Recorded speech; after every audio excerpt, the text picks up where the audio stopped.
So guys finally চলেছি আমরা ধানবাড়ি, কারণ ধানবাড়ি সকাল থেকে কাটি লেগছং। সকাল থেকে ধান কাটি কিন্তু অনেক ধান কাটি ফেলাইছং। আর তোমাকে আমি দেখে লেগছং ধানবাড়ি কেন।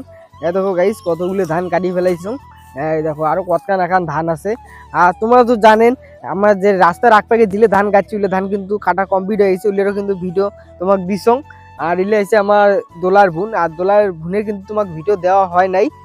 আর সকাল থেকে ধান কাটি লেগছং গাইস, যে রোদ উঠছে এলা রোদের তাপমাত্রা খুব মানে সেই লেভেলের, এই জন্য আর কি ধান আর কি কাটি পাওয়ার লেগছং না।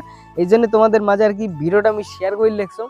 আর দেখো দেখছেন আকাশের তাপ দেখছেন, এত তাপর যদি আর কি ধান কাটা যায় একদিনে খালা হওয়া খাইবে, কারণ আমরা এমনি কালা মানুষ, আর যদি কালা হয়ে যায় রোদের তাপর তাহলে তো মানুষের পছন্দই করবে না, কি আর কম।